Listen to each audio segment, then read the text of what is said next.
Hello, everyone, and thank you for joining me for another restful episode of true, scary stories to help you fall asleep. Today, we're going to be having our weekly compilation of true, scary stories. I hope you enjoy them. So without further ado, lay back, relax, and enjoy these true, scary stories.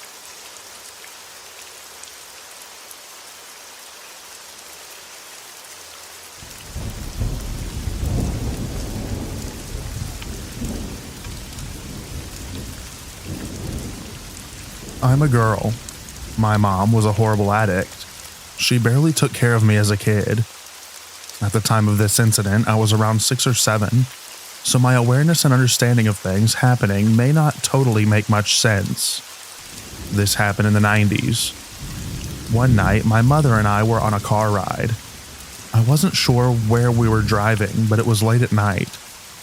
I'm not sure what time it was, but I assume it was really late, because there weren't many cars on the street, and I was sleeping in the back seat. I don't even remember getting in the car. My mom drove up some sketchy house and left me in the car for what felt like forever. Suddenly, the car door swung open, and someone violently grabbed me by my arm and yanked me out of the car. I started screaming and crying until the man that grabbed me looked in my eyes and said, "Be quiet and don't try to run or I'll kill you." He had a scruffy beard and looked like a madman. I was scared to death, so I listened. He held me tight by my arm, shut the car door, and walked with me down the street. I looked back at the house my mom was in, hoping that my mom would come out the last second and save me. I looked at the house for as long as I could as the man dragged me further and further away. As we walked down the street, I wanted to cry, but I was in shock and in fear. I didn't know what to do. If I sniffled or cried, the man would tighten his grip and yell at me. I can't even explain how scared and confused I was. We walked for a little while and ended up in the projects. The projects were a bunch of buildings crammed together in a crappy neighborhood. We walked into one of the buildings and walked up a flight of stairs. My legs and feet hurt, but I was too scared to stop moving or to complain. We walked up another flight of stairs when I saw some random guy smoking a cigarette in the stairway. Then, without warning, the guy that kidnapped me fell to the ground. It happened so fast.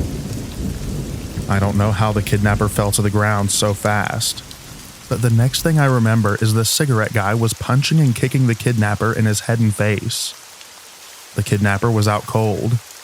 Cigarette guy picked up the kidnapper by the back of his jacket and threw him down the stairs. You have no idea how scary and violent it is to see an unconscious man fall down the stairs. To this day, I still have a fear of falling downstairs. He bled everywhere. I still have no idea how cigarette guy knew to help me, but I'm glad he did. Maybe he could see the tears in my eyes. Maybe he just picked up on something and had a bad vibe. But he acted instantly.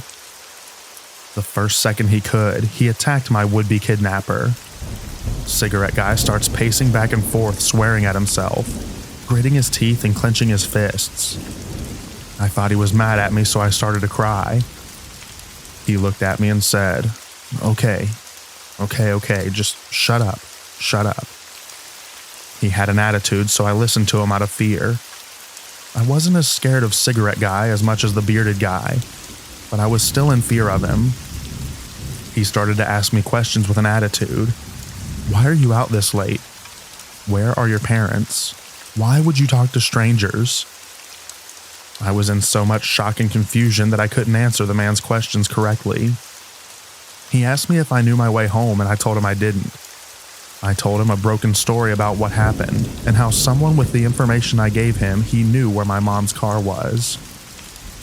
The only thing I can remember about the road is passing a house with Christmas lights on it despite Christmas already being over.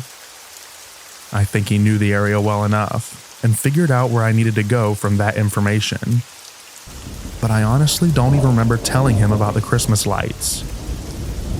Anyways, he told me he would take me back if I promised over and over that I wouldn't tell the police that I saw him or anyone that looked like him, and made me promise that I wouldn't even tell the police anything.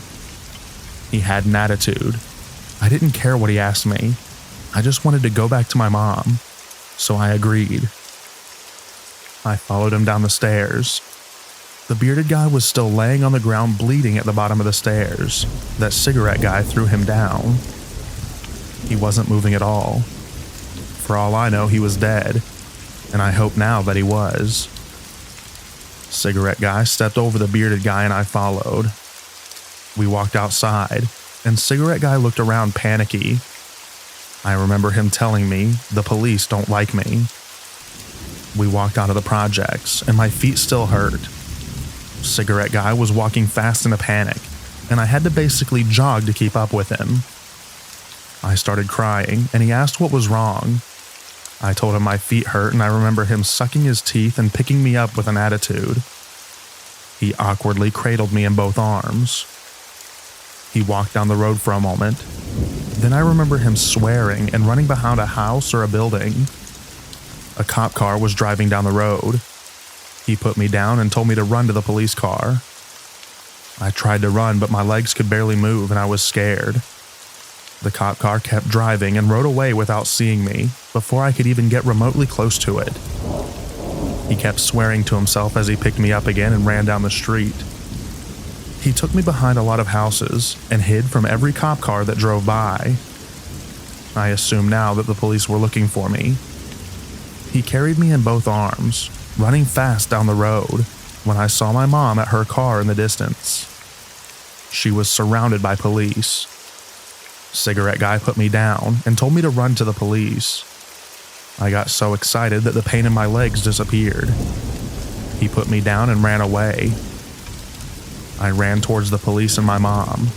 My mom picked me up and hugged me tight. The police started to ask me and my mom questions. I don't remember too much about their questions, but I remember my mom telling the police some convoluted story that just didn't make any sense. She basically told me to not say anything, and I didn't say much, but I cried a lot. We went home. Days later, my dad picked me up and knew that something was wrong. I told him everything. I never lived with my mom again. When I grew up and had time to think about that day, I never forgave my mother. Not too long ago, I asked my dad what he remembers about the situation, and he told me what he thinks happened from what I explained to him from years ago. He said my mom was on a drug binge. I got kidnapped. Someone saved me, but the real person that saved me had warrants and wasn't mad at me. He was just frustrated at the situation that he had to deal with.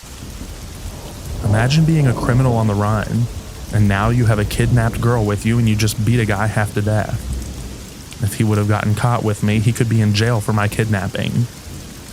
With my mom lying and me being in shock and confused, I wouldn't be able to tell them that the man helped me, because while it was all happening, I didn't even notice he was helping me. To the man that saved me, thanks. To the man that tried to kidnap me, let's not meet.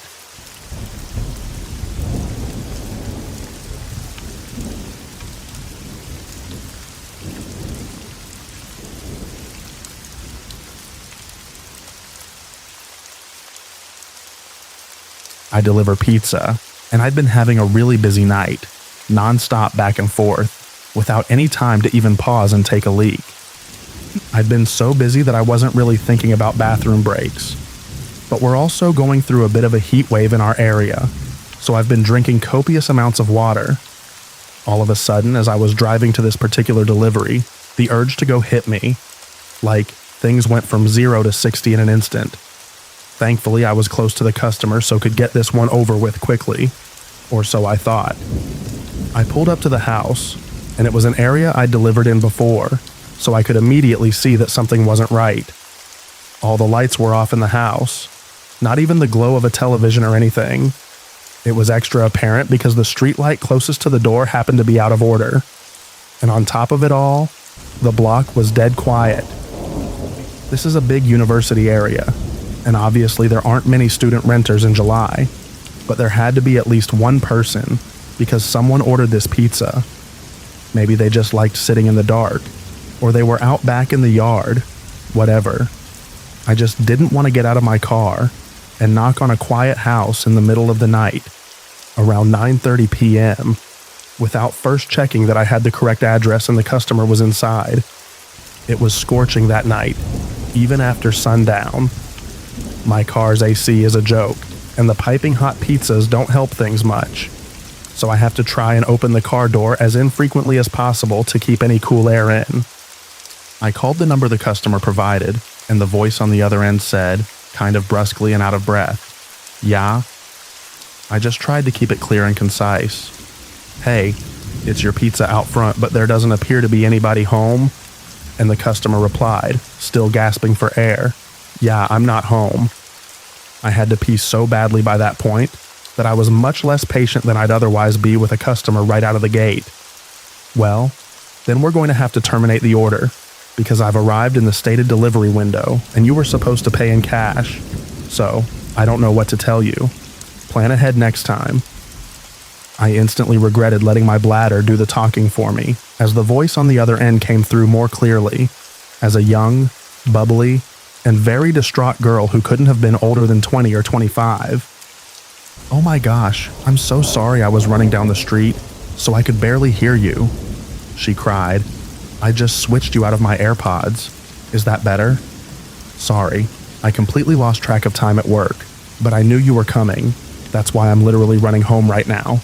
Please don't leave. I'm starving and I don't have a car. Seriously, please don't leave. 5 minutes tops, okay? I know what it's like to be hungry and running late and have no car but not live near any restaurants." Plus, when I heard her voice, I began to remember more specifically having delivered to this place a couple times before, and she'd always been perfectly nice. Now I felt bad for snapping at her. I tried to walk it back, while simultaneously looking out my window for potential spots to pee. No, my bad. I'm letting the heat get to me and it's not your fault. No need to rush. See you when you get here." I hung up, and while surveilling the street, was starting to think I was really out of luck. All the other houses had people in them, and were close together, so there were no clumps of trees or out-of-the-way patches of land, or anything. Of course, I had just tossed my empty water bottle at the last delivery, because I'm an idiot. Finally, I decided it was escalating to the point of an emergency, and the safest bet was to use a bush in front of the woman's house. She wasn't home. The street light was out, so no one would see me. The people who were home were inside. My car was parked across the street, and we're a small shop who don't wear uniforms. So if someone did spot me, they'd have no way to connect me to my employer. Animals pee outside all the time. Humans are animals. This is fine. I scurried over to the tallest bush in her front yard. She didn't really have much of a yard, more just a walkway lined with bushes and flowers that ran adjacent to her front door. The biggest cluster of bushes, the only one where I could be sure there would be no visible splatter on the side of the house, was about 4 feet from her door. I looked both ways, unzipped and let fly.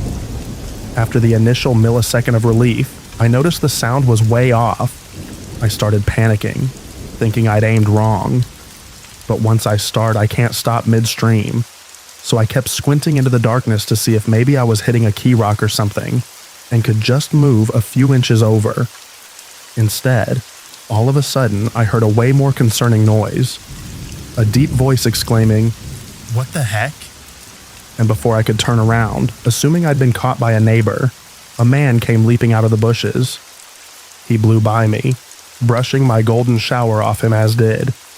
He spit pretty emphatically on the ground, so I think I might have beamed him right in the face. I didn't see where he went after a few paces, but, though this next part is kind of a blur, I do think I remember hearing a car screech out from a bit further away after a minute. I'd gotten some night vision by that point, so I was able to make out his height, build, and outfit, but only the most general details of each. I just stood there trying to figure out what had happened. The reality was so terrifying that my mind refused to accept it, and impulsively searched for a reasonable explanation that could make everything okay. I thought, could these bushes lead to some backyard area and just look like they were against the house? Could they have been obscuring an open window? My inner voice was desperately screaming. That man was wearing a hoodie in 90-degree weather. That was a bad man. You're in a bad situation. But the very idea that I was within inches of a guy who would be hiding in bushes at all, let alone in front of a young woman's house at night, just wasn't something I was ready to grapple with yet. I was coping by not coping. My fight or flight response totally failed me at that point, because I did the absolute last thing I should have done and approached the bushes to try and validate this. There must have been a good reason for a man in a hoodie to be behind these bushes in the middle of the night. Theory. So I walked over to the side, turned on my phone flashlight, and tried to peer around the line of shrubbery. Pro tip, as scary as things may look in the dark, seeing them with a single beam of your flashlight can sometimes make it even worse. That's when I saw the bag. There was a tattered drawstring bag sitting behind the bushes, slightly splashed with pee, but I was in such a moronic daze from shock that I groped around for it thinking, see? This is it. This will explain why he was back here. It explained it. Once I maneuvered it over and pulled it open, I saw a sharp knife, a roll of duct tape, and a bottle of pills. The delusions officially broke at that point, and all the adrenaline, endorphins, and self-preservation instincts that had been suppressed kicked in 10 times over. I became whatever the opposite of dazed is, more laser-focused than I have ever been in my life, with one singular goal: get back to my car. I dropped the bag, booked it across the street, got in my car, and slammed the pedal to the floor before the door was even all the way closed. I went as far as I could as fast as I could until I hit a red signal. Then I pulled off to the side and realized I shouldn't be driving any more than necessary in the condition I was in. I pulled into the parking lot of a 24-hour drugstore and took a breath. I was finally calm and coherent enough to zip up and formulate a plan of action. My first lucid thought was, who do I call first, the police or the girl whose house that was?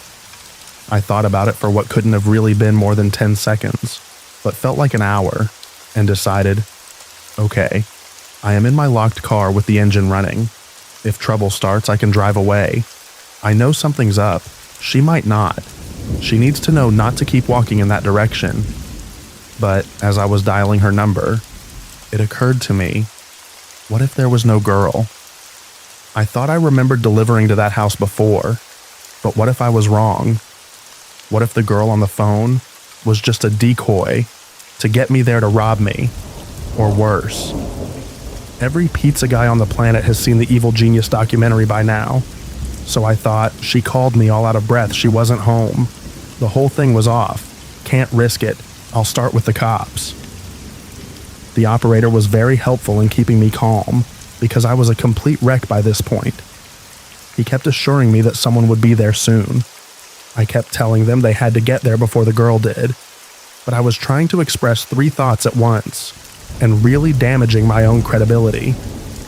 It came out more as, you've got to save this girl because he wasn't after me. I was just delivering a pizza, unless they were after me, in which case there might not be a girl. But I talked to one on the phone, so then you should find that girl because they used her to lure me there. But if she's real, she doesn't know about the guy, who was also real. And there could be more guys if there's actually a girl. And you know what? Even if there isn't a girl, there might actually be more guys. I only checked one part of the bushes, so I don't actually know. I didn't mean to. This was back when I thought the girl was real but not home. But she might be real, so you really need to find her if she is, because the guy was real. Finally, they basically just asked me to stop talking and stay on the line. But that was when I saw an incoming call from the customer. I couldn't answer it without disrupting my 911 call, so I just ignored it.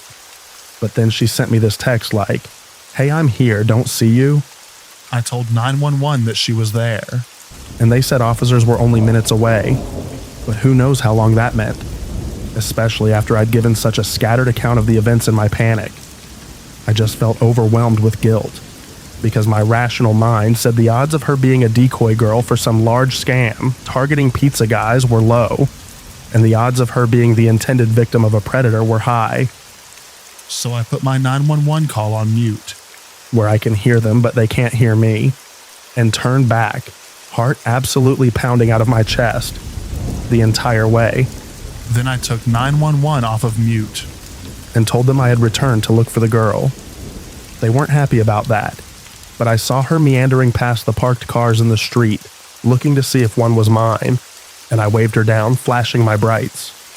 She bounced on over to the window of my car, happy-go-lucky. I figured that was a good sign that she wasn't in on whatever this was, but I was just so scared to be back in the general area and to not know what had just happened or what was going to happen. I kept whispering, "Get in, get in." And she was like, "Get it? Huh? Oh, you want me to get the pizza from the back?" I didn't want to make the same mistake with her that I had made with 911. So instead of trying to tell the whole story, I stuck to the bare basic facts. "There was a man in your bushes. I'm on the phone with the police. I don't know where he is right now. Please get in the car so we can lock the doors." I was barely able to get even those sentences out, and I was shaking like I'd had 10 cups of black coffee. I held up my phone with 911 on the call screen to verify it for her. I thought that was why she got in the car with no further explanation, but it turns out that wasn't entirely it. "You still there? Is she with you? Are you safe? Is anyone else there?" 911 kept checking in, not knowing who the third party that I was talking to was. I reassured them, and we drove more cautiously this time, to a location that 911 told me to go to, so that I could speak with police after they cleared the area. I didn't actually have to do much after that. The police came pretty soon after. A police car met us. I gave a statement telling them everything I observed, and she went to go speak to more officers in more detail than they needed me for. It turns out, the reason she got right into a strange pizza guy's car without probing any deeper into my story is because she knew who the man was right away from my description.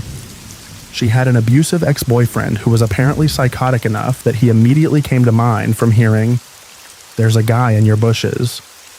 She later called us to thank me and insist on leaving a huge tip. I wasn't there when the call came in, so the kid who answered didn't know to refuse to accept the money. But the manager already promised the next time we see her, we can load her up with enough one free pie cards to last a lifetime. Easily the scariest thing that has ever happened to me, on the job or off. I don't get the chance to tell the story much, because I try to avoid sharing it with anyone who could possibly know the girl, or know of the event. But I'm still not the same since.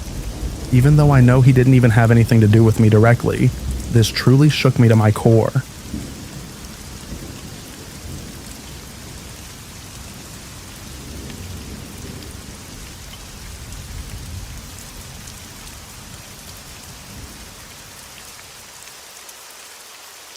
I'll start by saying I have a terrible biological father. He has been a shady person all of my life and constantly caused me a lot of grief. This is just one of those examples. When I was 4, my parents split up. My mother and I moved states, and they agreed I would visit my dad every school holidays for a week. This one particular time, I had been with him for a few days when I was playing with my cousin at a nearby park. A car pulled up, and I recognized the man as one of my dad's friends. He called me over, and without thinking, I ran over to him and left my cousin at the park. He asked me if I could show him where my dad lived, and I agreed and got in his car. I gave directions and didn't notice at all that they weren't following them correctly. Looking back, I didn't really know the way anyhow. After way too long, I did realize that we were getting closer to the city, which is far from my dad's house. We pulled up at a house I didn't recognize, and the man told me to wait in the car. I didn't feel scared at all for some reason. He eventually took me inside, and I definitely started to feel unsafe then. I mainly remember 2 girls passed out with their tops off, and a much older man was feeling them up everywhere. I made eye contact with this man, and he made me sick to my stomach. I had definitely figured out that this was a bad situation by this point. A lady took me into a bedroom and brought me a sandwich. The bread was stale and I wasn't hungry, but I ate it all because I felt bad for her, which doesn't make a lot of sense, but that's what I was thinking about. The lady told me a lot of things I didn't understand, but when she left, I remember thinking my dad was coming to pick me up soon. I fell asleep waiting for him. I wet the bed that night, and no one came to see me the next day until I cried very loudly and banged on the door. The lady came back and yelled at me for stinking up her bedroom, and I asked about my dad. She said he was coming tonight after he finished work. She didn't offer me a shower or a bath, so I sat in my soiled pants all day. After that, everything turned into a blur, really. My dad did not come that night, and I was so terrified. In my head, I felt like I was there for months. I thought I was missing school, and everyone had forgotten about me. In reality, I was there for 5 days. They let me take one shower. I don't remember eating much except for boring sandwiches, and I had chips and gravy once. Finally, my mom drove across the country to come and get me.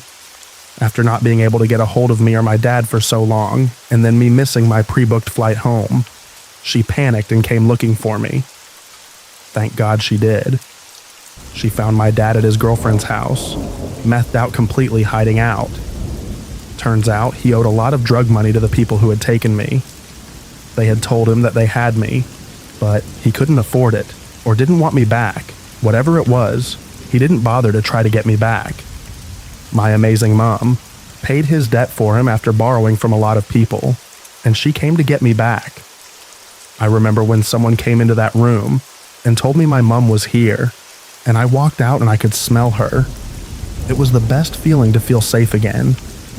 She took me home, and I didn't see my dad again for a long time. She never called the police. My parents' relationship was very complicated then, and I fully understand the choices she made. I'm definitely okay now. I've spoken about this in therapy, and I've come to terms with most of the things that I went through as a child.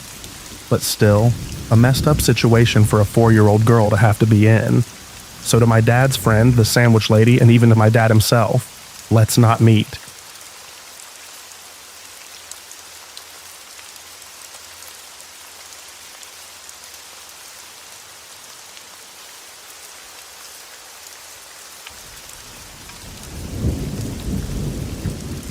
My best friend is an influencer. Not big time, but with a big enough following to get free stuff, and has gotten 2 sponsored trips.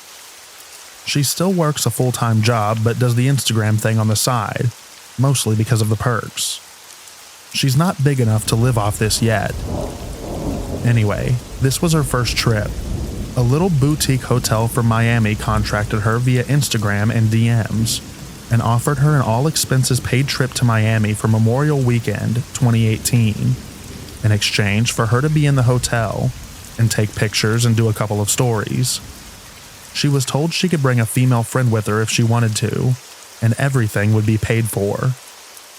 This was her first time doing this, so at the time she wasn't really sure of how it worked. They sent her a bogus contract for her to sign, and it said she'd be responsible for paying for her own plane ticket to Miami, and that she'd be reimbursed for it later. This was to prevent a no-show, meaning the influencer gets the ticket purchased by the hotel and the influencer never shows up. It seemed reasonable. She invited me, a gay dude, instead of a female friend because she was nervous about the whole thing. We figured it wouldn't be a big deal, and worst case scenario, they don't want to pay for my plane ticket. She'd just cover it for me and that's it. We were supposed to be picked up by the hotel airport. So the day comes and we arrive to Miami. There's a guy holding a sign with her last name, and the paper has the hotel logo. We're greeted and we're escorted to a black SUV. Here's where it gets weird. As soon as we're going to get in the car, the driver is visibly upset. We thought that he was talking to the guy who walked over to us, but he was talking to my friend. He had a very thick accent and was wearing dark shades.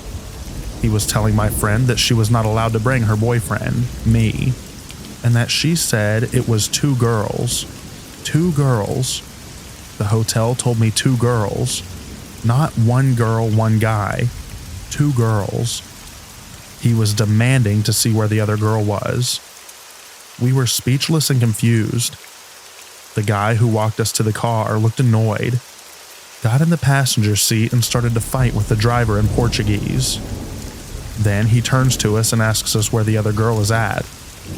My friend tells them, very upset by now, that there is no other girl, that she is at username, and that I'm just a friend coming with her on the trip. The big guy in the passenger seat gets out, tosses our luggage out of the car and says something like, "This is some crap."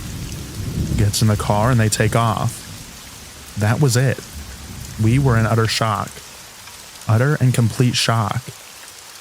My friend immediately emails Melissa, the PR person we had been in contact through email with, to tell her what had happened. No response. We decide to take a cab and show up to the hotel.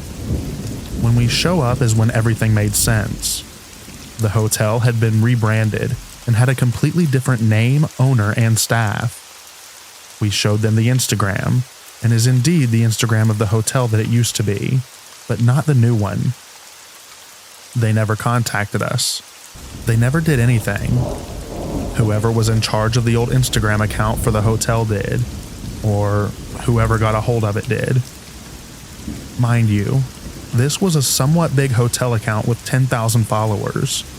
It was real. But upon further inspection, we realized that the pics were really old, and so were the posts. My friend felt like an idiot and would not stop crying. We called the police, met up with a detective. Nothing ever came out of it. They investigated who was running the account before or who had access to it. None of the people who used to run that account had anything to do with it. Nothing ever came out of this. It's upsetting and scary to know that whoever wanted to abduct my friend or any other girls by using this old hotel Instagram knows who my friend is. That Instagram has since been deleted, and we never heard anything from anyone ever again. But to think that my friend would have been kidnapped had she gone with another girl instead of me sends chills down my spine.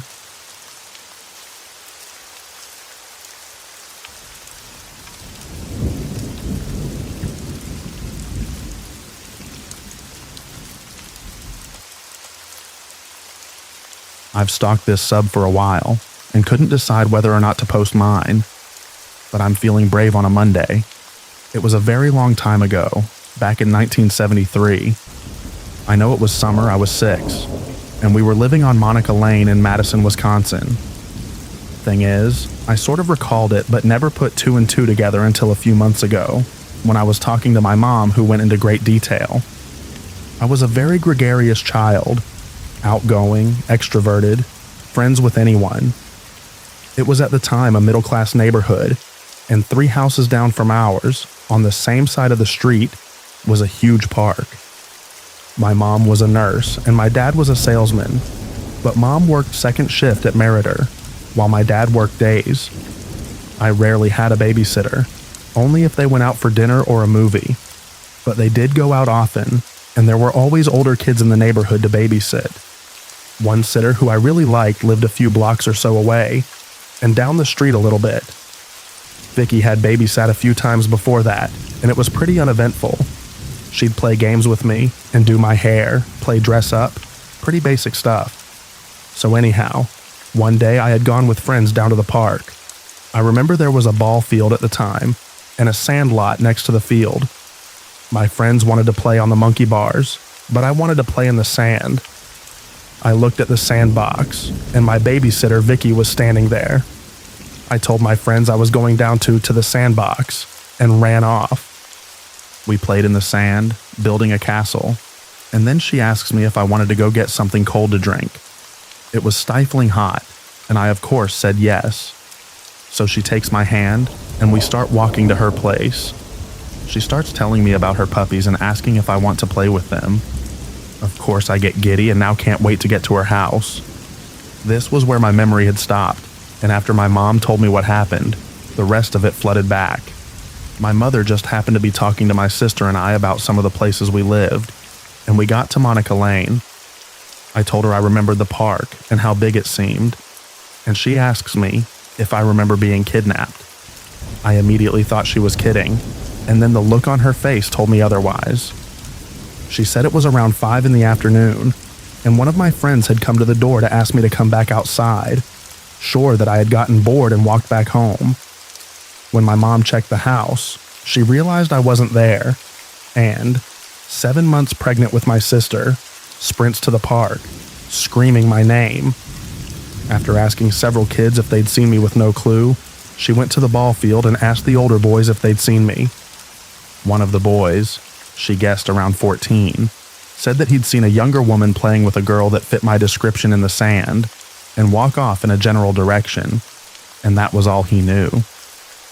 My mom ran across the street to one of the houses and asked to use their phone and called the police. By the time the police got there, my dad had come home, and some of the neighbors were trying to help my mom. So there's this search party out looking for me, screaming my name and knocking on doors. The police had gone back to the park to ask the boys if they knew who had been with me, and if they knew who she was. Between the boys and the neighbors, they had deduced who it was that had led me off. But I have no idea how, honestly. The police and the entourage go to her home. She lived with her parents, but they weren't home, and knock on the door. She came to the door and told them she hadn't seen me and that she'd been home all day. The police asked to come in, and for some reason she said okay. They went through the house and went to the basement and found me. That's what my mom knew, and then I remembered. It was literally like a floodgate had opened and I started crying. At 6, you sort of trust everyone, and she'd been in our home. I never got a bad feeling from her, and my parents didn't either. But when we walked into her house, I remember that cold, holy crepe feeling washing over me and getting very worried. I remember starting to cry and saying I wanted to go home, over and over. She takes me into her kitchen and gets me a glass of water and a tissue. I hear dogs barking, and next to the kitchen is an open stairway that goes down, and where the barking was coming from. She starts trying to cajole me into going downstairs, telling me there's all sorts of toys and games. I reluctantly agree, and she grabs my hand to head down the stairs. The dogs are going nuttier and I start screaming. At this point, Vicky is getting bizarre. She's screaming at me to shut up. If you don't shut up, I will throw you in the cage with the dogs and they will eat you. Shut up. Dragging me down the stairs and still screaming. I was scared out of my mind. I remember crying so hard I was hyperventilating, and I am screaming so hard I'm not making sounds. Vicky then flips a switch and starts being syrupy sweet, trying to calm me down. She tells me that she was just playing a game and tells me she wants to play hide and seek. She must have been relatively skilled at calming me down, because the next thing I know, I hear knocking on the door upstairs, and I wasn't crying. The houses were all the same sort of tract houses that Sears used to sell. Not huge, but not small, but you could hear everything at any spot in the house. I keep hearing the knocking, and she tells me that it's her friends. They're coming to play hide and seek. She convinced me to let her put a piece of masking tape over my mouth so I wouldn't make a sound, and lifted me into this big wooden box next to the kennel. She put a big pile of blankets over me and told me to be really quiet so they didn't find me. The whole time the dogs were going crazy, but when she calmed me down, they calmed down too. They still looked incredibly mean, but they were no longer frothing at the mouth and only slightly growling. Until the knocking started, I remember scrunching in there, confused, still scared and convinced that the dogs were going to get out and eat me. I was crying again and hyperventilating. I remember taking the tape off my mouth because I couldn't breathe, but remembered I needed to be quiet because I was afraid what she'd do if I screamed. I laid in that smelly box next to a big bag of dog food, sweating, tears rolling down my face. I sort of pushed the blankets to the side, but only enough so that I could pull them back over me when someone came. I recall thinking about my dad and wondering if he'd come find me. All of a sudden, I hear what sounds like adults yelling my name. They come down the stairs and the dogs are going crazy again. Over and over, men are yelling my name, and then I hear a man say, "If you don't shut those dogs up, I will." I was in a large storage box, like a carpenter's toolbox type of thing. with tape hanging off my mouth when they opened the lid. I remember a very nice man asking me my name and if I was okay.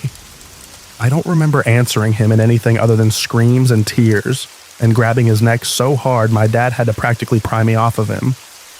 I remember my parents taking me to the hospital to be checked out, and that's all I really remember. Mom said that Vicky was found guilty of attempted kidnapping, and last she knew was in prison, but couldn't remember when the last time was she had heard anything. We moved from the area shortly thereafter, and I haven't been back since. I do know that Mom said that her parents were odd, but that they didn't know them. She had met Vicky from neighbors that had used her as a babysitter, and had never heard of anything bad, and that I always seemed happy with her. She lived in the general neighborhood, but it would have been 2 blocks over and on block down. Mom said they never picked her up. She always walked over. When they'd get home, they'd drive her home, but never noticed anything out of the ordinary. Mom and Dad had only met her parents when they came to the door to ask for forgiveness, that Vicky hadn't meant to do anything bad and was a good girl. Mom said my dad picked up her dad by the shirt and told him that if they ever came on our property again, he'd kill them. I remember her name and sort of what she looked like. But if she walked up to me today, I would have no idea who she is.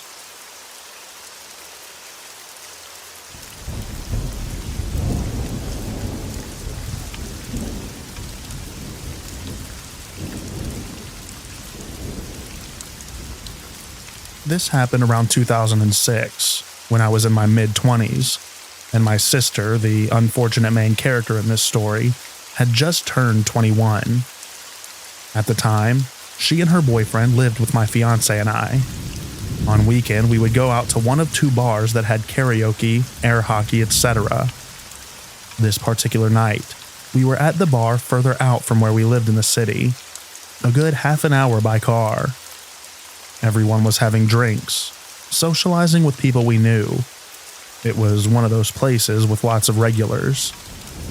We were singing karaoke. Nothing out of the ordinary, really. Except that night, my sister started hanging out with these 2 older ladies who had a liquor store in their purses and were quite sharing, although I didn't know it at the time, as she tended to drink a lot more than me. That was a score for her. Less money spent on drinks. But she ended up far more hammered than usual. Towards the end of the night, around 1:45, she was really very drunk. The aforementioned fiance, my sister's boyfriend, and I were in a heated air hockey game, planning to leave as soon as it was over. She walked up to us and said she was going to smoke a cigarette outside. Nothing unusual. Everyone did. Until we were done. About 5 minutes later, we paid our tab and walked out. But she was not on the porch area where smokers congregated. Okay, weird, but not alarming. We went out back of the bar to check for her. Inside, in the restroom, in the large parking lot. It is notable that this particular bar was in a business park, so there were multiple businesses that were closed, as well as the Mexican restaurant next door that had just closed as well. We searched, asked everyone that knew us and those who didn't if they'd seen her. No one had. I asked the workers from the restaurant that were sitting outside as well. They seemed nervous when telling me they hadn't seen her, but I didn't think much on that until later. By then, I was in a full-on panic after trying to call her cell about 15 times, only to have it go to voicemail. Me, being a bit inebriated myself, I started searching for her. Went as far as to take off my heels and start running down the highway searching for her, as honestly there had been times that she would start walking home in the past. Though never from this place, as it was so far away from where we lived. The fiancé and her boyfriend thought we should go to the house to see if she got someone to bring her home. It seemed unlikely, but not unheard of. We get home and she's nowhere to be found. Just as we were about to head back, and I was going to phone the police, I received a call from the PD on my phone. They indicated that they had my sister, that there had been an incident, and that I needed to get down there. We rushed to the PD, where we were taken into a room with my sister. Her face was red from obvious crying, and bruises were starting to show on her arms and chest. She said that when she told us she was going outside, she thought we said we were leaving then, so she walked to the car. After a few minutes, being drunk and tired, she sat down up against it to wait. A van pulled up, and a young man was asking her for directions to somewhere. She walked closer to try to explain, when suddenly the back door flew open, and 2 other men grabbed her and threw her in, taking off. They were rough with her, hitting her a few times while holding her down, saying they only wanted money. They snatched her purse from her, breaking the scraps, and searched it, quite haphazardly, as they didn't find the $30 that she had in it. After driving around a bit speaking in Spanish, she couldn't understand. They pulled out a gun, making sure she saw it, and put a bandana around her eyes, telling her that they'd let her go. She was driven to some woods by a neighborhood that she did not know. The door was open and they pushed her out, telling her to run, that if she took the blindfold off or turned around, they'd shoot. She ran and ran. Eventually, she did take the blindfold off and came to the first door she saw, beating on it and screaming for help. The police were called. She was picked up, and now we are back to my being there, hearing what I feared had happened. A report was filed. Police did a search and did locate the bandana she ripped off. But as she was so intoxicated and terrified, she was not able to give a clear description of the van, other than a white older model, or the 3 occupants, other than young Hispanic men. The investigation turned up nothing, as no cameras caught any of this.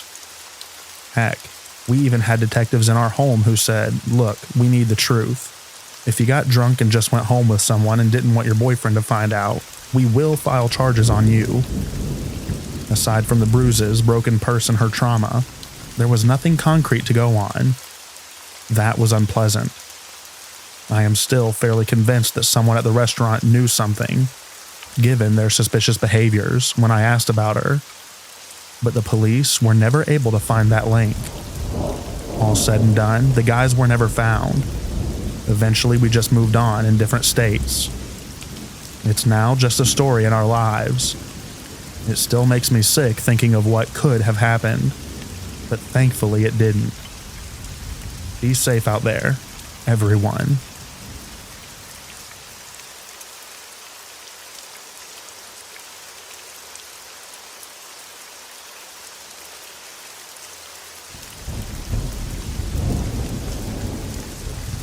I am a 21-year-old girl taking her first backpacking trip around the world. I only arrived in Thailand 2 days ago, and it was an unfortunate, as I almost got kidnapped on my first night.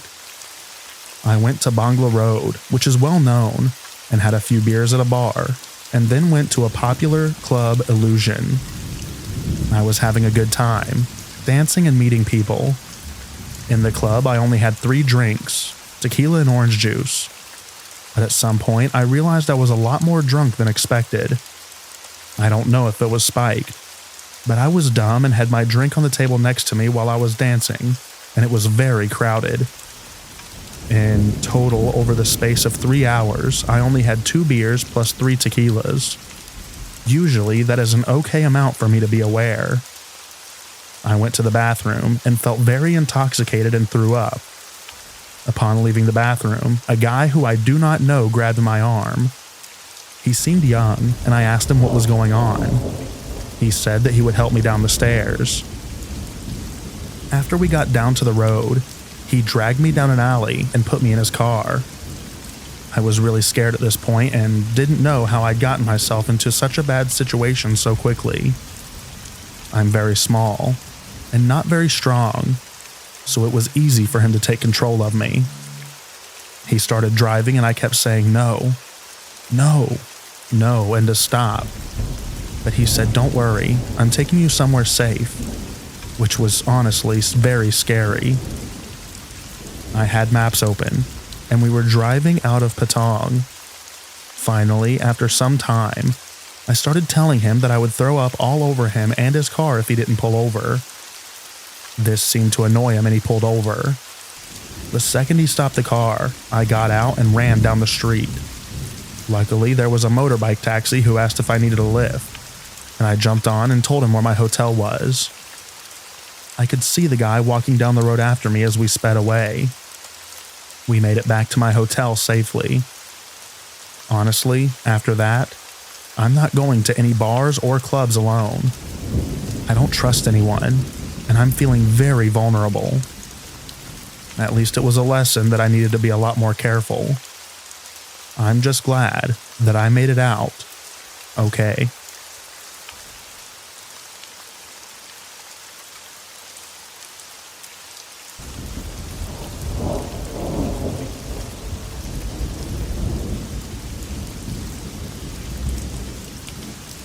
When I was 17, I worked in a large mall at Vans. I had a lot of creepy older guys come in and flirt with me, but one guy took the cake. One day, I was working the usual busy as heck Saturday nights, and there were 4 very tall men that asked for my help getting shoes. I worked in an outlet, so the store was large with tall racks. The mall I worked in was extremely popular amongst locals and tourists alike. The mall has some history with being a sex trafficking hotspot for context. So anyway, the men said that they were from Nigeria, and they were pretty chill at first, until they began to flirt. One man kept saying that he has a son in Nigeria, and asked if I wanted to wed him. I laughed because I thought he was joking, but suddenly he looked extremely offended. I was awkward and began talking about the shoes, but the man interrupted me with saying how great his son was, and that I would make a great wife. At that point, I grew uncomfortable, because I didn't want to be rude, so I asked for a coworker to come over to take care of them, while I went to the bathroom. Everything was normal for the remainder of my shift. I clocked out, and I was waiting for my dad to come pick me up. I usually walked around the halls of the mall as I waited. The music was soothing, and all was calm. I walked past a restroom hall and saw figures standing in my peripheral. I glanced and saw that it was the 4 men from earlier. I was in full-on panic mode at that point, but I played it off. I smiled at them softly and kept walking so they didn't think that I was being rude. Sure enough, they began following me. I picked up my pace, hoping to find other people walking around, but there was no one. I was speed walking from the guys who were keeping pace with me. My thoughts were to just go to the bathroom so I could lose them, so I entered the next restroom hall. I walked slowly, thinking I had just lost them, but soon after I heard pounding footsteps in a hurry. I looked back, and they were coming right for me. I didn't think the bathroom was an option anymore, and I started yelling for help. I ran straight for the employee corridors of the mall, but when I got through the doors, a security guard met me on the other side. I bumped into him, and I never felt more relieved in my life. The men took off the other way, and the guard let me stay in his office until my dad came. Thank God for the guard. If he wasn't there, I probably wouldn't be writing this right now.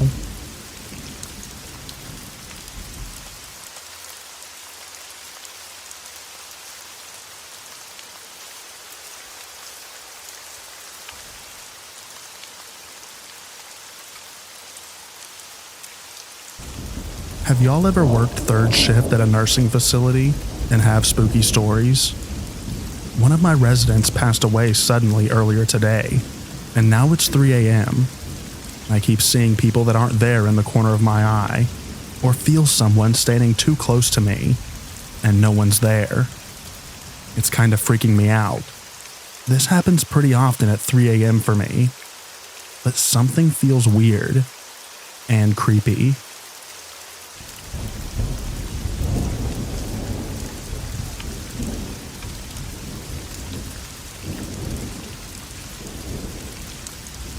I work third shift and I see like black figures or people down the hallway, and in reality, no one is there. Also, the alarms to the doors randomly go off as well, and no one is around.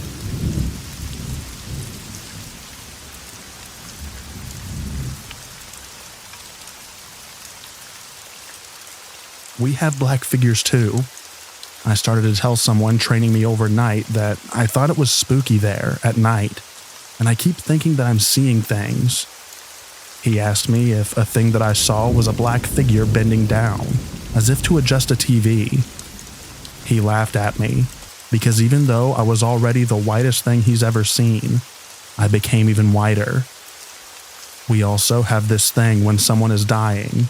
They see two little Amish children, a boy and a girl, wearing blue. One of my residents that was almost dead saw them. He is still with us, and now he is always trying to ghost hunt.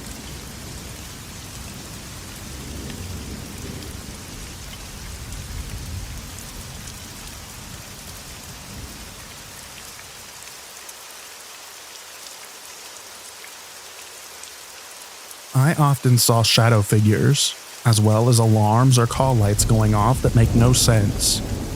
I had a call light go off in a room that was no longer in existence. It was made into a storage/utility closet room. There wasn't even a way to push a call button in that room. It was a conundrum. Even maintenance couldn't figure it out. The call light stayed on for a couple of weeks and then burnt out. One hall we had barely any residents, and the ones that were on that hall were bed-bound.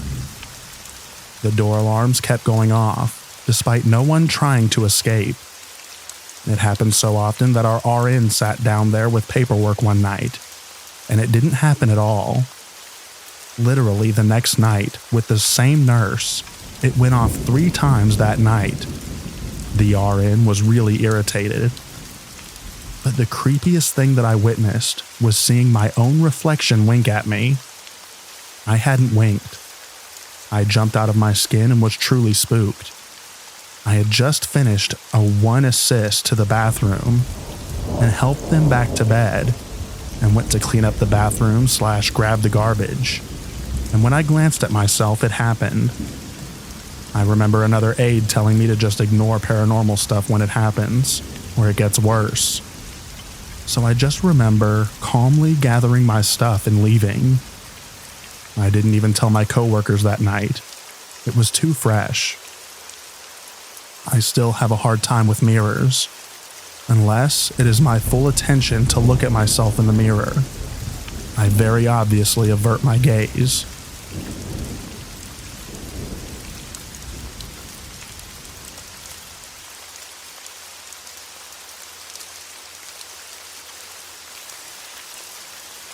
I worked in a medicine/surgical unit. Once in a while, we would hear children laughing near the door to where our post-ops would come down. One night, we had an older lady in for pneumonia. She hit the call light and I walked in, and she asked if we could keep the noise down. It was just me and 2 other nurses at the time, so I was a little confused as to what noise she was hearing. 10 minutes later, she hit the call light again, and the RN walks in. The patient asks again if we could keep the kids quiet and have them stop running in front of her room. The nurse explained that there wasn't any kids playing in the hallway, and we shut her door a little more. About an hour later, we could hear the patient talking, and I walked in and asked who she was talking to. "Oh, just an old friend that I haven't seen in years." I was at this moment completely bat-crazy confused, and thought that she may have hit a bit of sundowners. Soon, her telemon started going a little funky. Oxygen was dropping, and her heart rate was near tachycardia. Thinking she finally fell asleep, and her O2 came off. The nurse goes in to readjust it back on. No. She was wide awake, and her O2 kept dropping, and her heart rate was now around 140. No sooner than 10 minutes later, we were coding her where she finally passed right away as day shift was coming in. This was my 3rd year as a CNA. I have 10 years now, And anytime I hear a patient talking about noisy kids, it makes me a bit nervous.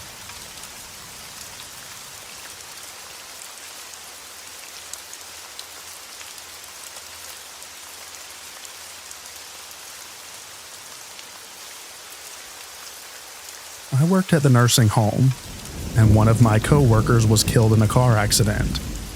She had long platinum blonde hair. A couple of weeks later, this woman was chatting with nursing staff about her dad who was terminal, and she was saying how he told her that the girl with the long blonde hair sits with him at night and tells him that everything is going to be okay.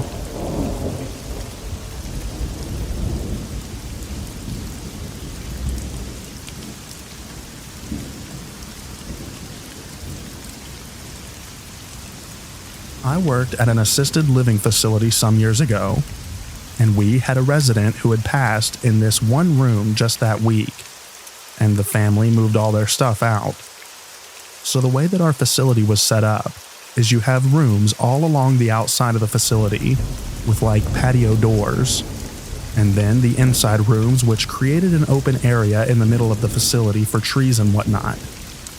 So one night it's windy, and the patio door for this room keeps going off. So our medical aide tells me and the other aide to go check it out and make sure that the door is locked.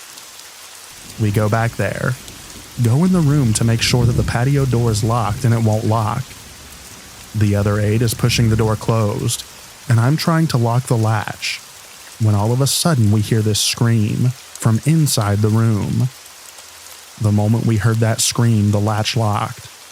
The aide and I looked at each other with wide eyes and bolted out of the room. We checked the rooms surrounding this room to make sure that it wasn't another resident and everyone was asleep. I get goosebumps every time I tell this story.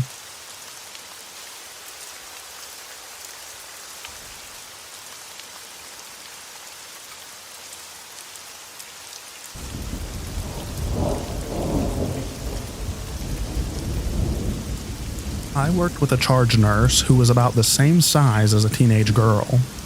She was friends with a few of my coworkers, some more close than others. Her husband was a total butthole. They had 3 kids, and he often made them kneel in front of him while he held a gun to their head. Just being a total jerk. When she turned him in, he walked through her restraining order and shot her in front of their kids and killed her. Then he turned the gun on himself, again in front of the kids. I got a call that night about it. I had to work the next day, so under a dark cloud. We mourned her and our loss. I had a patient that day who was very demented. I was in this room, and he kept telling me about this little girl sitting on the end of his bed.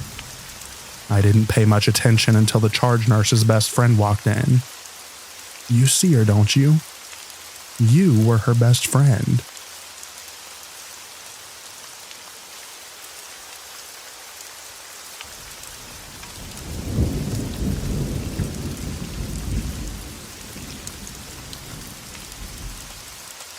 It was the first dead body that I saw in terms of a resident.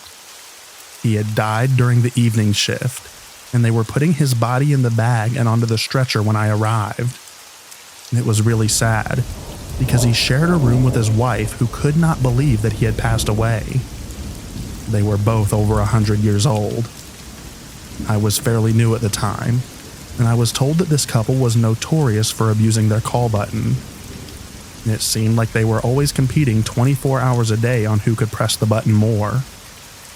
Anyway, everything settled down once he was gone. Suddenly, at around midnight, the red call light went off in their room, which means a bathroom call light. We thought that his wife had just gone there by herself because she didn't want to wait for us. I went there with someone else and noticed that the bathroom was empty.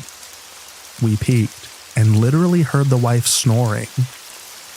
We rationalized this by saying that she had gone back to bed quickly and fell asleep even quicker. About 5 minutes later, the regular call light for their room goes off. Again, I take another CNA with me. When we get there, we immediately checked on the wife, and to our surprise, her call button was off and she was still asleep. Nervously, we peeked over to her husband's side, and his call light had been pressed. We couldn't make sense of this, since his call light was coiled and placed on the side table, so there was no slack or anything like that. Still creeps me out to this day.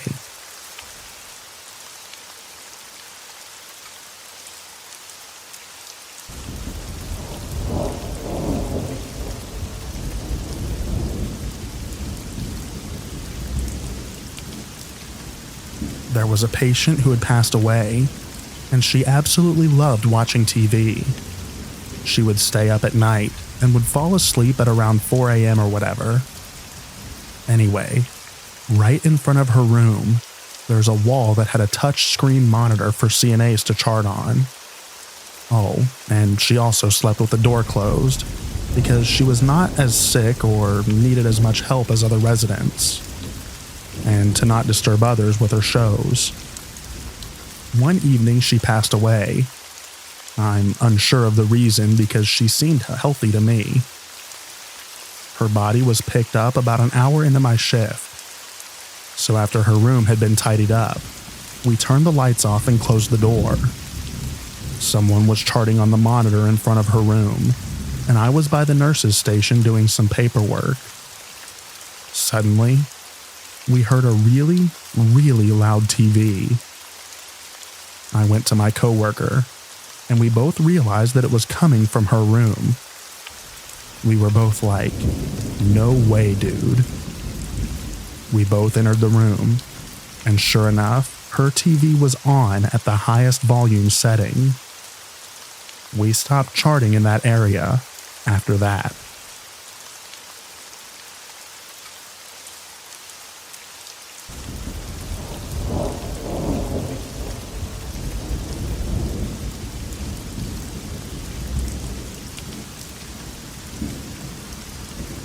When I was a baby CNA, I was sitting on the couch between rounds when I heard something. I looked up and saw a tall figure at the end of the hallway disappear into someone's room. Carefully, I made my way closer, worried for the two old ladies in that room, but I couldn't hear anything. I approached and squinted into the dark room. Sure enough, there was that tall, willowy figure. It was peeing in the old lady's trash can. And it was just the tall Dementia resident from across the hall.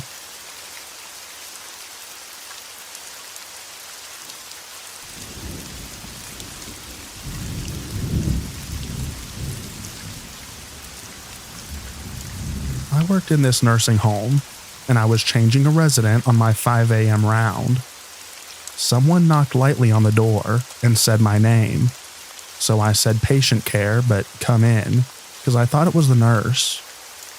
No one came in, so I opened the door and no one was there.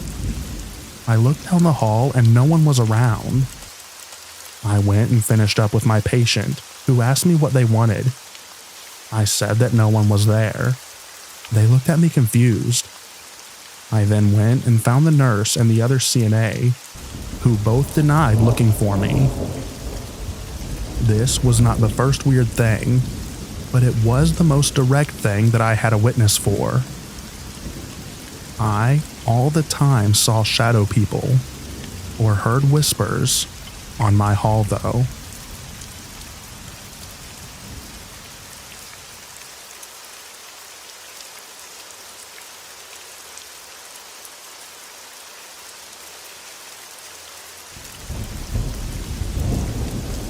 I used to be a care manager at an assisted living facility for 6 months, for the largest franchise in the country. It is even known by corporate headquarters that this is the haunted one. It had been 2 previous assisted living facilities before this corporate buyout, so a long history of elderly people lived within these walls. 2 residents on the first floor, in 2 separate rooms, lay in bed nightly and watch out their window, and they both see the same thing. They see a large group of people come around 9, and they camp out on the large grassy area next to the building in front of the parking lot. It is so vivid to these two ladies, yet there is no one there. They have the exact same story, yet they never talk with each other to collaborate, as they are never in the same dining room or anywhere that they could exchange stories. Then one day, the one says that the children ran into her room in the night looking for their father. She looked into the bathroom, and the shadow figure father was just standing there. She was not afraid though. She was only worried about the children, as they came running into her room every night. She thought they were real. She got out of bed to come find me, to help her find the children's mother. She told me the story every day. She never thought any of it was strange. There was a camping party outside her window every night, and that was not even strange to her as it was there every night. I go into the other resident's room in a different wing, with a window overlooking a different parking lot grassy area. And she is in bed, watching out her window, seeing children and many people outside. It is dark out, so the figures are black to her. There are no callers. There is no one there. These two residents have all their faculties and are on the resident advisory board. To them, all these figures are real people. To us care managers, they're seeing ghosts. Another situation is that for 3 days, one resident had about 2 million black flies flying around her room, buzzing around her head. She was moved to another room until the flies were exterminated. We never found out the cause of them or where they came from.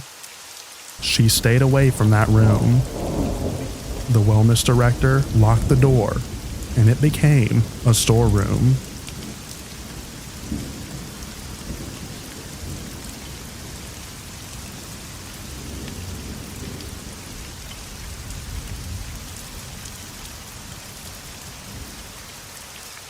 It was 3 a.m. rounds to go check my residence. I walked into, let's call her Sally's room, and woke her up gently and told her that it was time to be changed. She told me to get out while laying down before setting up. This is what got me. Her eyes slowly traced from the door all the way behind me, and she goes, "What are you doing, little boy?" And the next thing you know, the heater cuts on. Now, it was one of them wall units that sat under the windowsill. It did not have a timer or anything like that on it. It was really outdated. It worked perfectly though, so there was no way for it to cut on, because we usually cut it on for them in memory care. I had to go get another staff member because I was shook. I told my coworker and she goes, "Oh, everyone sees the little boy." What? I have more too, but this one was less frightening to type at almost 10 p.m. at night.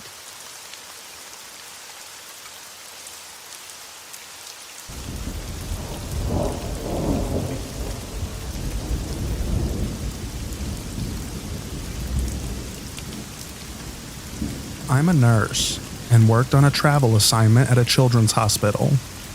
I was in the BMT unit, and there were about 6 rooms, all private and had sliding glass doors. They surrounded the desk so we can see all the rooms when sitting at the desk. One room was directly in front of the station, and we would keep the doors open when empty. We tried not to place anyone there because every kid would wake up screaming about the old man in the room. It apparently used to be a nursing home. Occasionally you'd look in and see the rocking chair moving on its own. The monitors would occasionally turn on in the room. Another night, I was in one room at around 2 o'clock in the morning, charting my antibiotic that I had hung. The room was completely black except for the light from my computer screen.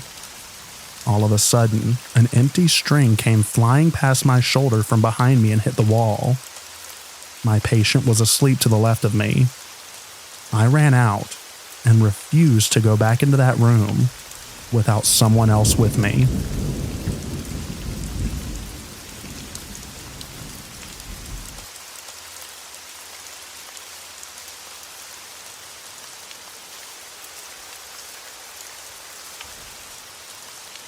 I worked neuro in a hospital and was charge nurse that evening. We have the neuro unit and its sister unit down a long, dark hallway. This was the short stay unit. The unit was closed, as it is frequently due to low census. It was the old ICU 20 plus years ago, so as you can imagine, with all the lights off, it's pretty sketchy. I asked my girlfriend, who's a CNA, to come with me to look for supplies, as we had run out. We go into the unit and are snooping around the supply area, and just come out and all the bed alarms go off in one of the rooms.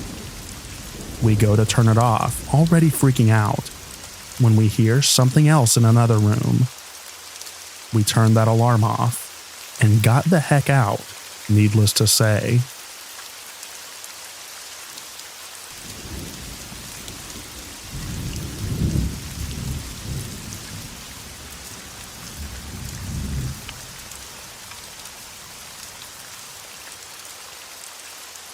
I was an MHT for crisis intervention and worked pool, so I was often put on third shift. At night, yeah, there's the typical shadow figures and weird noises.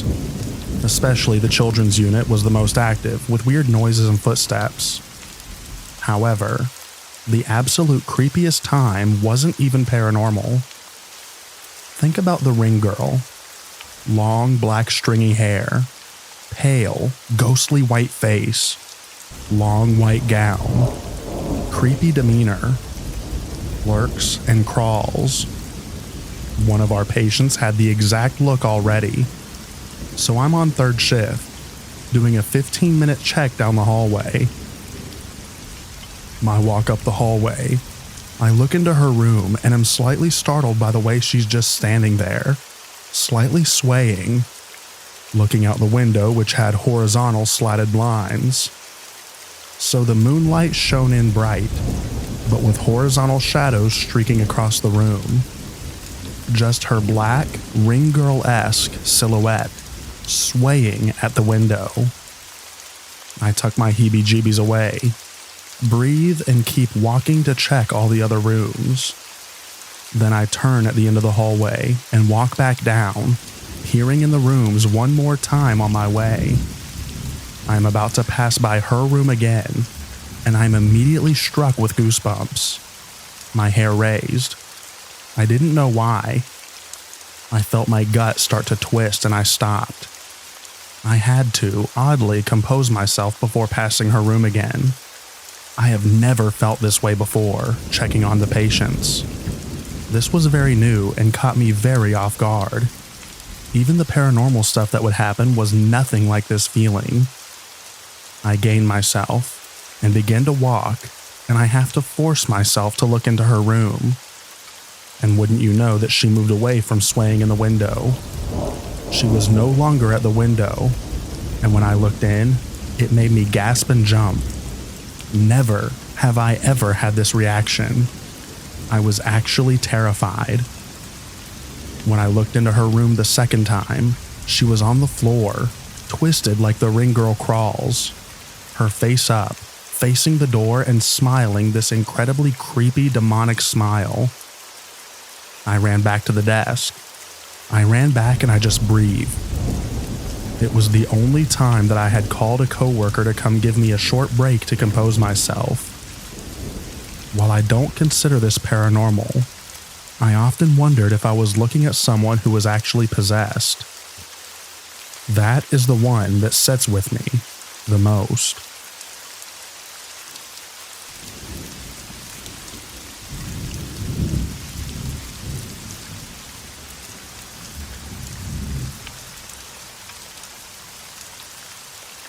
I used to clean a church alone late at night.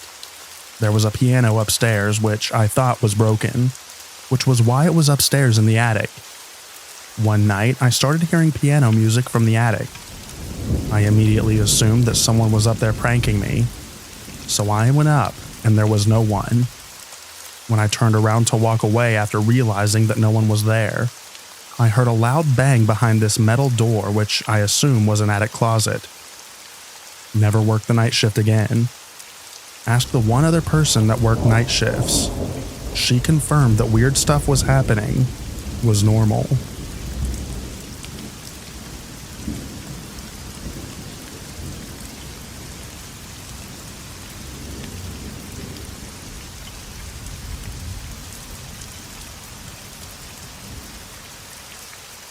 I was working at a middle school as a night shift custodian. I cleaned a long U-shaped wing full of classrooms every weeknight. I'd already locked up one set of doors to the wing and was about to lock the ones at the other end of the U. I made the full lap around the wing, and I'd been cleaning there all night alone, and came to the end of the hallway where the doors to the rest of the school were. When I shut the lights off, the dark silhouette of what looked like a child ran from across the end of the hallway from left to right. There were doors down there, but I'd just locked them all up and no one was around. I was so creeped out. I locked the doors connecting the wing to the rest of the school and ran to my car. I always felt like I was seeing things out of the corner of my eye working there at night. But that was the most visible for sure thing that I saw at that place.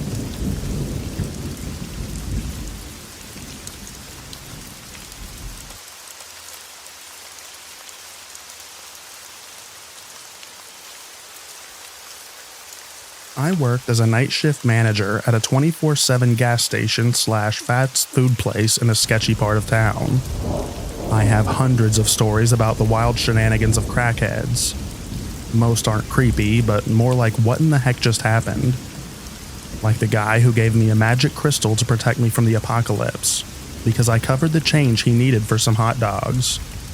Or the other guy who tried to buy his cigarettes with lawn clippings, stating, "I know it ain't weed, but it works almost just as good," before just conking out standing at my register. I'm gonna go with the creepiest being discovering dead bodies, the first time. 2 regulars OD'd while hiding in my dumpster area.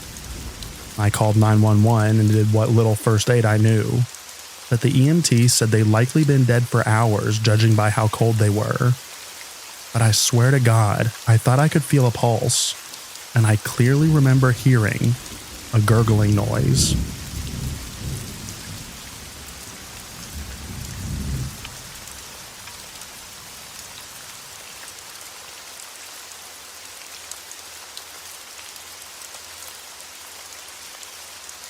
I used to work at a bowling alley. I had finished closing, and I had just turned off all the lights and was about to leave. Suddenly, one of the lanes turns on. The only way they turn on is a switch in the back. So I turned on the lane lights and started walking back to turn it off, and was just about to go behind the lanes past the curtain when it shut off again.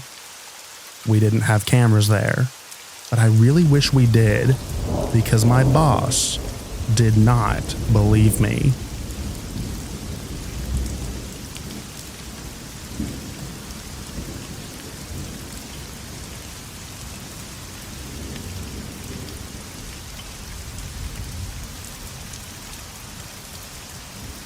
I worked nights driving a taxi cab, and occasionally I'd post up somewhere and take a nap waiting for a job. I was waiting at a hospital since you get good jobs sometimes. The hospital would give patients vouchers to go to another hospital or a shelter. I woke up and someone was sitting in the back. Seems I had forgotten to lock the doors. They admitted that they'd been sitting for a few seconds, but didn't know what to do since I was napping. We had a laugh and made $75 off of that ride. Better believe that I started locking my doors after that, though.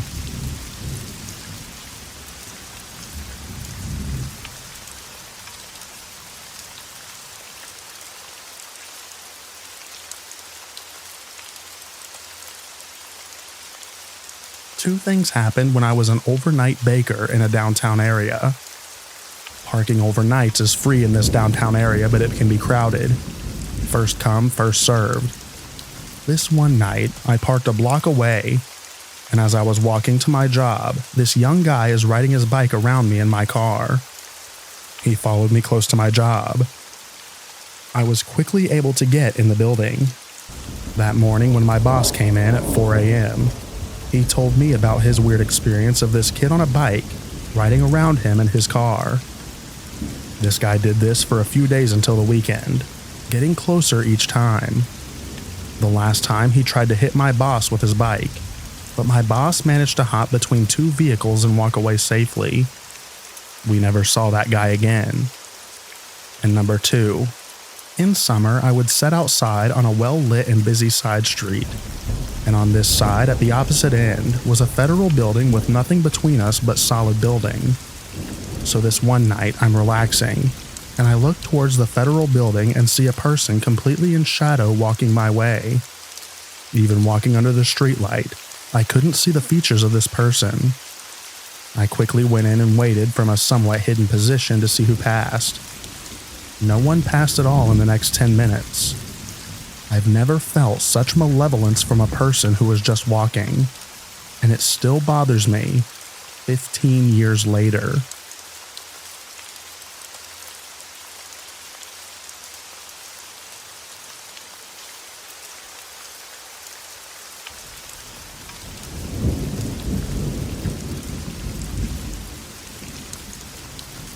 I work in a prison. When I was new, I was working overtime one night in a housing unit that has seen a lot of death. It was well after midnight, and all of the offenders were supposed to be in their cells. Since this was a medium security prison, the offenders still had access to leave their cell to use the communal bathroom at night. Well, I was going in for the 2 a.m. count. I watched an offender walk down the stairs from the second level and into the bathroom. I stood at the entrance to the bathroom and yelled in to ask him what cell they were in, so I could add an extra body to that cell for my count. But I got no answer. I then walked into the bathroom and searched everywhere, but found absolutely nobody. I told one of my coworkers about what had happened, and the first thing they asked me was he tall and skinny with long dreads? And yes, he was. When I answered yes, I was told, "That's Mr. Bones. He unalived himself a few years ago, but he still hangs around." I still get goosebumps thinking about it.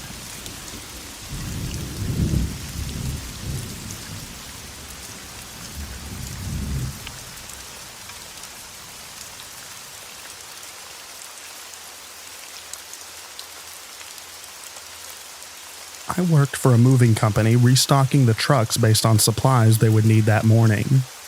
It's a crappy job. Never work for a moving company. Do not do it. Anyways, I'm stocking a truck pulled up to the dock when I realize my vision is getting fuzzy. I'm tired. I rub my eyes. My forearm feels wet, but I figure it's sweat and my vision clears. It happens again. I rub my eyes and my forearm feels wet again. I look at my arm finally to see hundreds of crushed baby spiders.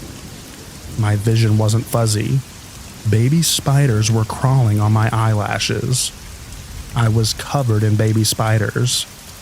I ran to the nearest water hose and got everything off. The next morning, I had lots of tiny bites on my legs, but otherwise, nothing else.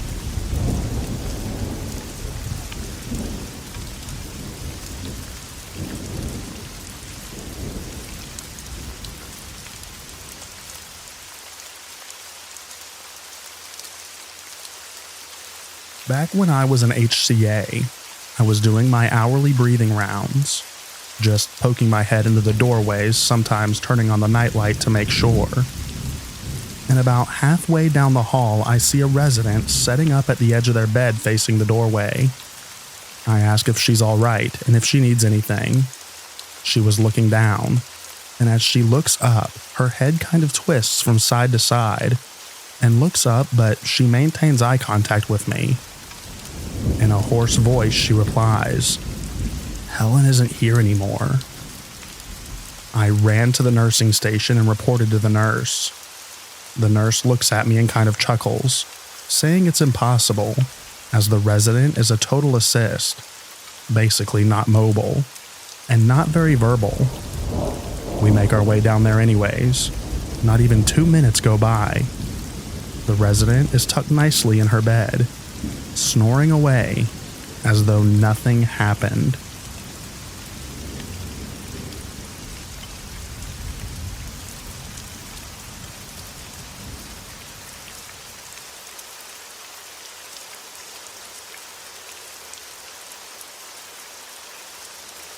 Night shift on an ambulance is always weird, but the one that spooked me was Thanksgiving of 2016. I got called out for a self-unaliving. Guy found out he had cancer the day before and didn't want to be a burden to his family. Not uncommon. We run the call, do what we do, and head back to the station. As I'm pulling into the spot, the electronics in the cab go crazy. Radio starts changing stations. Dash lights dim off and on. Cab lights flicker. Me and my partner freaked out, and as we bailed out at the breakneck speed, the truck shut off. Took a second. Looked blankly at each other, then lit a cigarette. Went to check the key and it was still on. I shut it off and cranked it back up. Never had any other problems the rest of the shift. I've seen weird stuff, and will never have claimed to have seen it all. But I firmly believe that we brought something with us from that scene.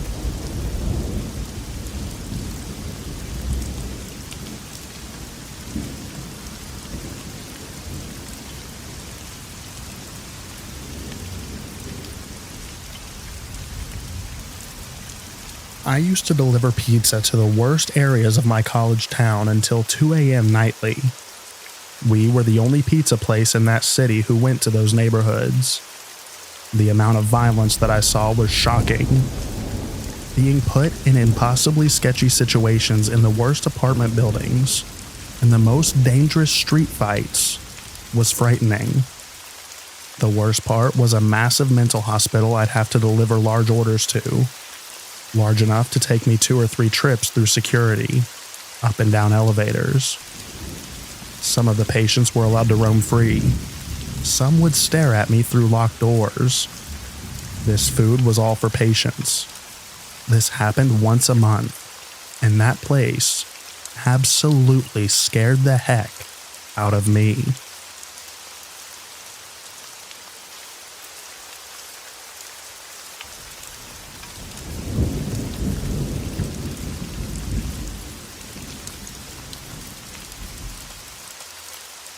Not I, but a friend of mine, worked at a water treatment plant on graveyard shift. From what I understand, he was there to check levels, adjust stuff, and make sure nothing blew up. Just him. Access doors are unlocked, but he's inside an 8-foot-tall locked barbed wire fence. This place is next to a highway connecting 2 cities an hour away from each other, with not much in between.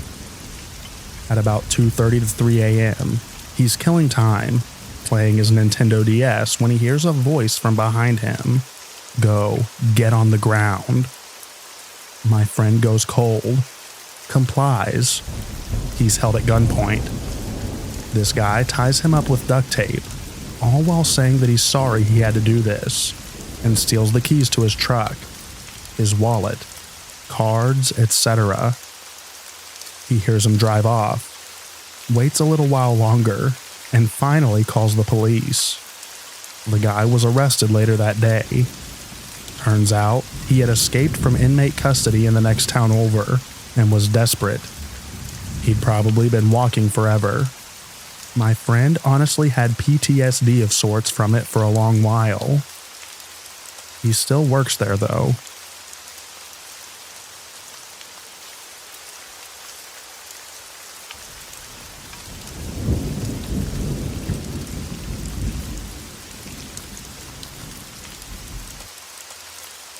I was working as campus security, and I had to close down the main law school building.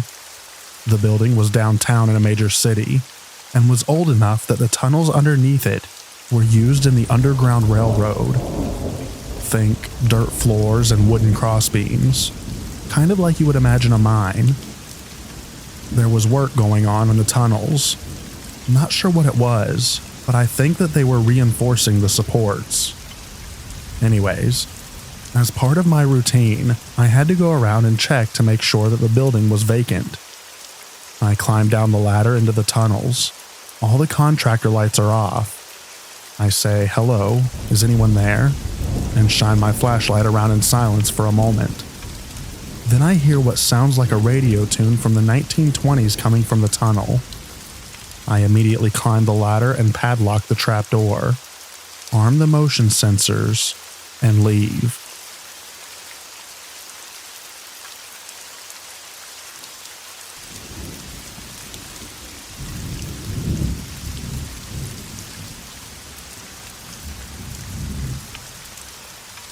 I don't do nights anymore, but for years I did nights in residential care facilities. One of the spookiest was in a soul-charged dementia facility. 15 D3 residents, and no one but me to keep an eye on them all. At around 3 a.m. in the morning, after doing an intentional round, where you check all the residents are safe and well, I hear the doorbell ring. I get a sudden wave of goosebumps because this is a secure facility, and it's the middle of the night. I go and look out the window. There is no one there. I blow it off as it being a hallucination. 10 minutes later, it rings again. I'm crapping myself at this point. I go back to the window and check again. No one there. But I look across the street and a strange car is parked there. I take a photo of it just in case. And then I go back to my station where I've been playing a game of Match the Card Suits with a delightful but very demented lady. I sit down, and she looks at me and says, "What did the gentleman want, dearie? He looked like he had a bad night and needs a cuppa." Chills go down my spine, but I brush it off because hallucinations are common with dementia, and this lady is particularly prone to not being oriented to time and place. The doorbell rings again, less than 5 minutes later, and this time I am really freaking out. Another of my residents is up and walking the hallway painting with a clean paintbrush to keep him occupied. I pass him on the way to the front window, and he turns to me and says, "Don't answer the door alone. He might hurt you," before carrying on painting. I'm trying not to cry. I don't know what to do. I'm a single 23-year-old female in charge of 15 people with varying stages of dementia, and the doorbell keeps ringing in the middle of the night. And it's a weekend, so my on-call won't answer the phone. She never does on the weekends. I look out the window and see the same car as before, and as I'm looking around, I see a shadow move in front of the door, and a person walks around the corner, and then looks straight in the window next to me. We make eye contact and I scream. My residents start freaking out. I'm freaking out, and the guy just bolts. I call the police. They turn up. It's chaos because I have 15 residents who have all been woken by the commotion, and now have 2 police officers in their space. My on-call isn't answering her phone, and I'm struggling to deal with the whole situation.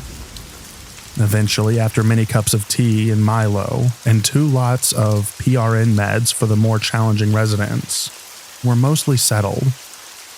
It's now 7 a.m., and the handover shift arrives of a nurse and a caregiver. I tell them what happened, and they tell me that there was a woman down the road whose house was broken into, and she was attacked in her bed by a drug seeker who ransacked her house looking for drugs. I have an internal meltdown because we have drugs in the cupboard in the med room. Good drugs too. Morphine, methadone, fentanyl, etc. I can't help but wonder if he was intentionally looking for us and just took the next best option. For reference, the facility was an old converted boarding house in a gentrified area, so lots of old doctors' houses in the area. Easy to mistake the home that I worked at for a regular house. I left that job not long after because they refused to hire a second person to work the nights, despite it being understaffed according to best practice guidelines. I hadn't thought of this in maybe 5 years, but just writing it is giving me the creeps.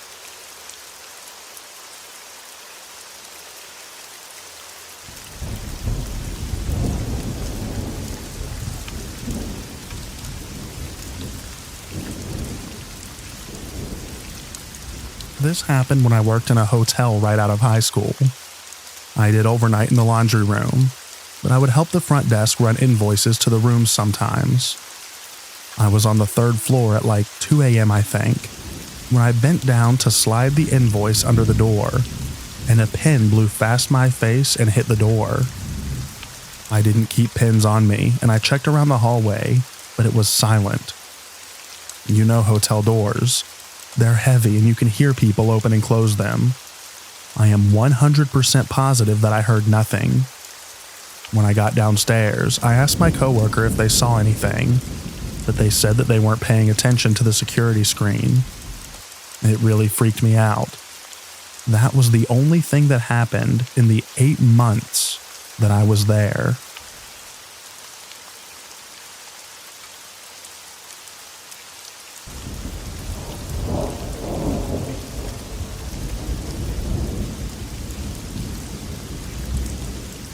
I used to be an executive director of a family science museum.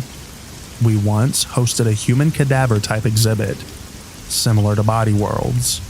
3 times during the exhibit run, in the middle of the night, the alarm company calls me to say motion sensors are going off in that exhibit hall, but no exterior window or door sensors are tripped. 3 times I had to get out of bed, drive to the museum, and walk the exhibit floor amongst the posted cadavers and specimens with a flashlight to confirm that all was well.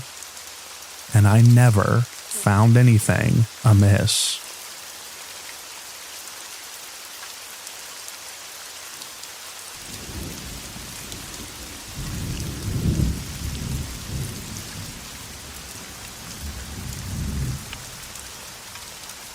I work in water treatment, and one of our smaller plants is a bit isolated and run by a single operator. It gets densely foggy, and once I was near the door and 2 coyotes came out of the fog and stared through the glass and scared the ever-loving crap out of me. The MCC hums and chatters, so it sounds like people are talking all night. I once noticed out of the corner of my eye that the floor was moving, and realized the plant had been invaded by small frogs. Related note, frogs make a gross popping noise if you accidentally step on them. I went out to the chem feed room and found a wolf spider eating a frog. In winter, fog rises up off of the basins, and it is just creepy.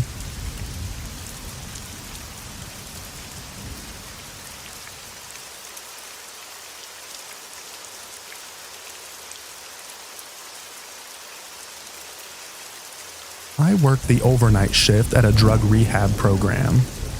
Patients reported strange things happening at night, and the former overnight staff also told me of different occurrences, including apparitions. Anyways, there was a particular room where a client experienced sleep paralysis regularly. I also felt cold spots in that room in the dead of winter, with the heater on high. Both of these things could be rationally explained. However, while doing my hourly rounds, I went to open the door of this room when I noticed the doorknob turning as if someone was opening it from the other side. No problem. Sometimes the patients can't sleep and get up to talk or smoke a cigarette. Well, I step aside to let this person through the door, and the door opens. There is no one there.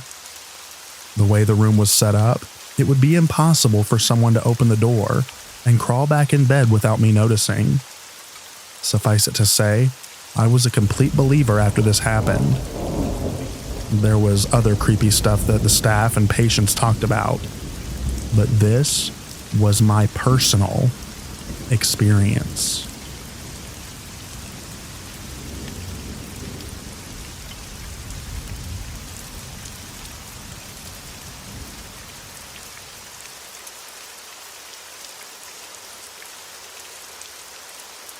I was locking up a big warehouse that I worked at one night.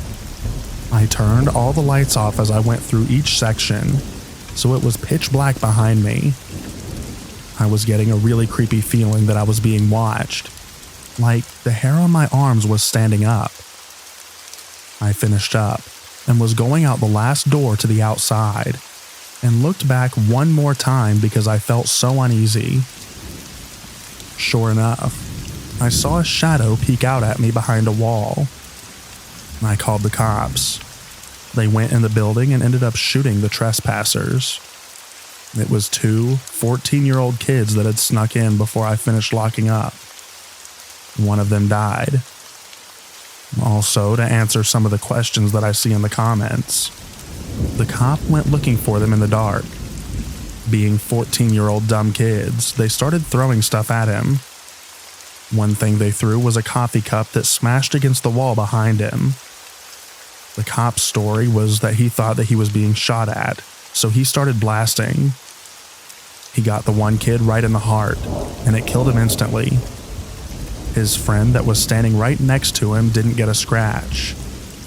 When it all calmed down, I had to go in, and I saw the kid lying there. I had to go through a bunch of court and police depositions. Turns out the cop was a rookie and was on the job for less than 6 months. I don't know if the family received any money or if the cop got reprimanded or fired. But I had to go to therapy for a while after that.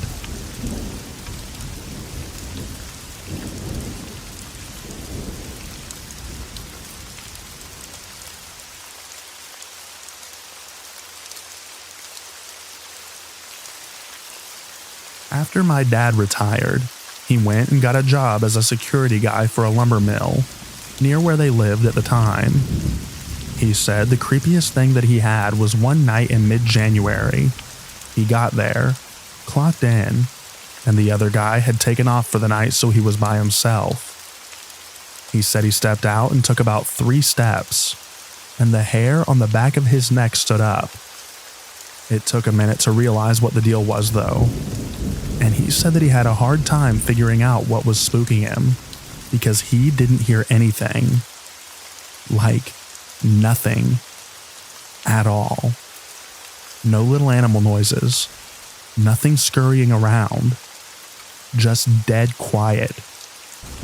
Dad's been around settings like that a lot over the years, so he instinctively took a step backwards towards the door, which was a good thing, because the female great horned owl missed him by about 6 inches.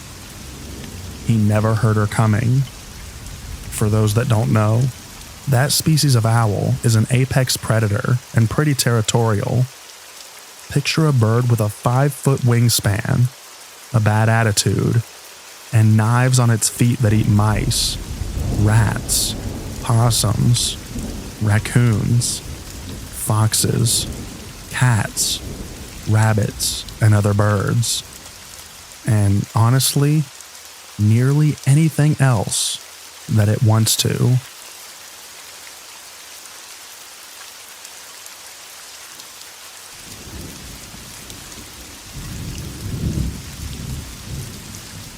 Thank you so much for listening to all of the stories in this video. I hope you enjoyed them. I also hope that you enjoy the extra rain at the end. Get a good night's sleep, everyone, and I'll read to you in the next video. Bye-bye now.